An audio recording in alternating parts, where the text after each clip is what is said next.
एक होता है, परमहंस जी ने बताया कि एक होता है कि आप सो रहे हैं और आपको बिल्कुल पता नहीं, मतलब बिल्कुल कोई काम का संकल्प नहीं, कोई क्रीड़ा नहीं, और आप जगे, आपको ऐसा लगा कि वीरपात हो गया, वो दोष नहीं है। जैसे जब हम गुड़ बनाते हैं तो उसमें गंदा फेन निकलता है ऊपर, पतोई कहते हैं गांव में।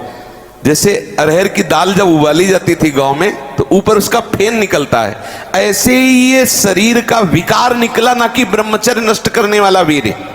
बहुत ध्यान पूर्वक सुनने लायक। उपासक को उसमें परेशान नहीं होना। आपको बिल्कुल पता नहीं चला, कोई चेष्टा नहीं हुई, किसी भी तरह की हरकत नहीं हुई, और आप जगे हो, आपको लगा कि वो हमारे वस्त्र गंदे हो गए, तो वो आप ब्रह्मचारी ही हैं। आपके ब्रह्मचार्य का नाश नहीं हुआ, वो जीवनी शक्ति नहीं निकली।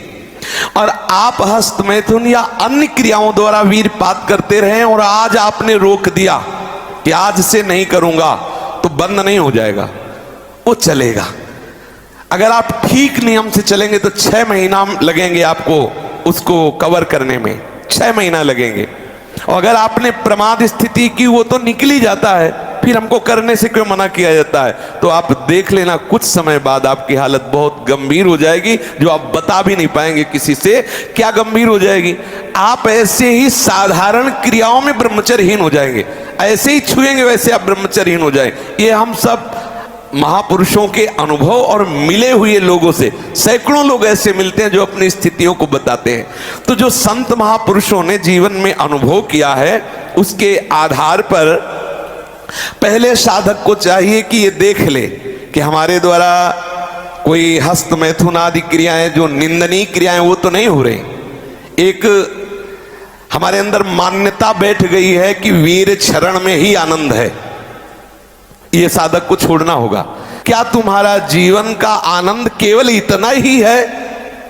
एक भागवतिक विधान है, जब आपका ब्याह हो तो संतानोत्पत्ति के लिए वो मार्ग, तब तक आप ब्रह्मचारी रहे। क्या इतने इंद्रियों के गुलाम हो गए?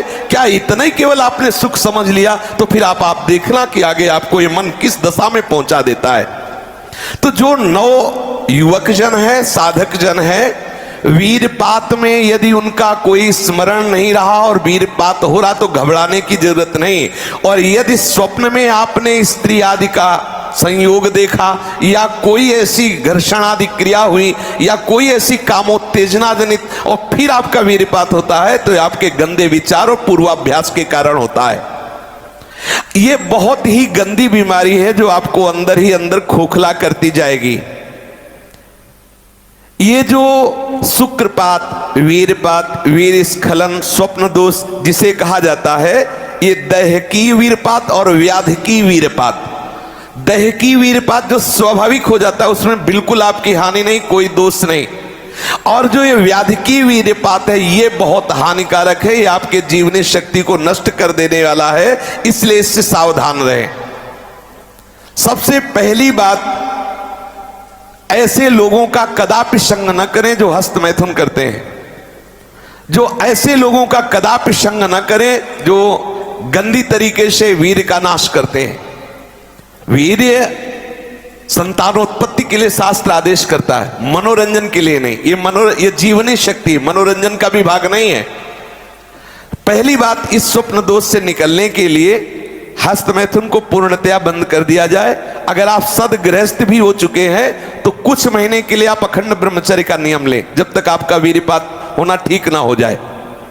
आप वो हानिकारक जो कामोत्तेजना बढ़ाने वाले भोजन है, उनको छोड़िए। जैसे अत्यधिक नमक, बहुत कड़वी लाल मिर्च, और जैसे बहुत ही वो मीट मसाला आदि जो बहुत ही कड़वा तीखा, ऐसा गरम मसाला, और बिल्कुल गर्मा गर्म भोजन, ये आपके स्वप्न दोष के ठीक होने की बात है।